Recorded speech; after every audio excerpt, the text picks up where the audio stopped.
Thank you, Mr. Chairman, and I want to thank you for holding this hearing today and thank the witnesses for their testimony. And I want to especially thank Bob Montgomery for being here. Bob is born and raised in Lubbock and is a lifelong and proud Texan, and I want to in particular congratulate Bob on I understand, recently achieving his 40th anniversary working at Southwest Airlines. They haven't gotten rid of me yet. I hope they don't pay you in peanuts, though. Day's not over yet, though. Well, welcome to the both of you. Thank you for being here. Ms. Newbrigge, I want to take a minute to discuss the use of airport passenger facility charges. And Mr. Montgomery's prepared written testimony states, quote, "Allow me to address the role of political decisions when it comes to airport investments. In many cases, politics has hindered progress. For instance, local opposition in Kansas City, which desperately needs a new terminal for connecting traffic, has prevented the construction of a new terminal building, which we are willing to pay for.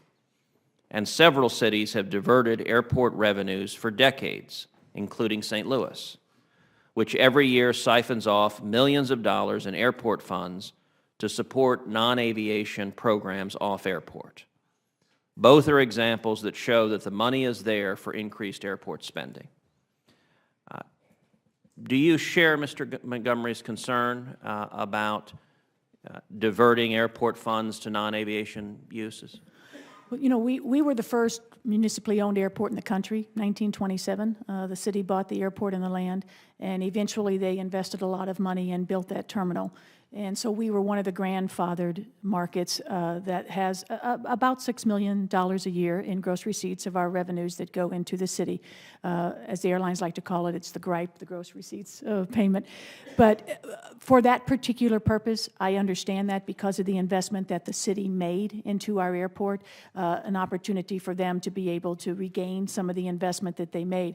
So I think that's a unique example of it. As a whole, I would agree that airport revenue should not be diverted to any other form. I mean, it should stay within the airports. So I want to understand your testimony right. You said it's about $6 million a year that is being spent in St. Louis on non-aviation purposes? Well, it goes directly into the city of St. Louis, into their general revenue fund. And again, it's a complicated formula. That's a gross percentage of our non-aeronautical revenues that come in. But the reason for that was, again, it was bought by the city in 1927. The city invested a great deal of money in building an airport originally. And so it was a way to be able to allow them to recoup some of that investment. Do you have any sense nationwide what the volume of funds are that are diverted to non-aviation purposes? Not exactly. I do know that there are 12 sponsor airports that are grandfathered, similar to how St. Louis is. Not all in the same way that we are, but I do believe you know, it is a decent amount of money that is probably going into cities. Mr. Montgomery, would you care to respond to this issue and share your thoughts on it? Yes, thank you, Senator. I think that one of the great things that has been included in all of our legislation about airports is that money on an airport needs to stay on an airport. We need to reinvest with the resources because it's so expensive to build runways and to operate our airports. Nationwide, with the airports that are allowed to divert revenues, close to $1 billion a year is diverted. That's a significant resource that could be redirected to spending. I look at it akin to having the unspent balances in the AIP fund, and these are resources that we've got to address infrastructure that we should make use of. Now, Mr. Montgomery, another component to the passenger facility charge that you bring up in your testimony isn't just the diversion of funds, but the request by some to increase the passenger facility charge. Yes. In your judgment, what will the impact be on small market airports if we were to increase the passenger facility charge? Thank you, Senator. I think that what will happen is we'll have less customers if we increase the cost to those customers. In the small cities, their options are less. There is less of a population to support 737 service that Southwest Airlines flies.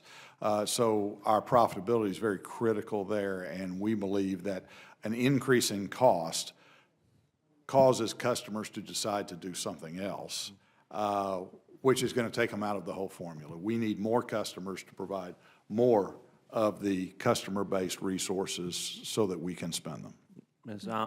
Newberg, do you agree with that? Not really. I mean, I think it's a twofold question. First, and again, Southwest is one of the carriers that doesn't do this, but if the airlines were so concerned about the 450 PFC, then they ought to be concerned about the bag fees that they're charging and the preferred seat fees that they're charging and the changing the ticket itinerary charges that they're there. Those are far more significant than the PFC. Again, not all airlines do that, but the majority do. So that's one way to look at that argument. The other would be is that, and I said this earlier, you know, free market enterprise is great, and we want to make sure that we're competitive. And the cost per plane passenger is important to us because we know that that's important to the airlines. So raising the PFC or out costing ourselves so that we would not be competitive with other airports that are trying to connect passengers from these small communities would be, you know, in spite for us. I mean, there would be no reason for us to make sure that we're being non-competitive in that sense. So I think it does put a burden back on the airport to make sure that you know what the markets can handle, that you know what your competitors are doing, that you know what the customers are willing to pay for so that you don't lose those customers. But it does go to the free enterprise market, which I think makes competition great. Thank you, Senator Cruz. Senator Hassan's going to allow us to move to the next panel. And Senator, if you can stay, we'll give you the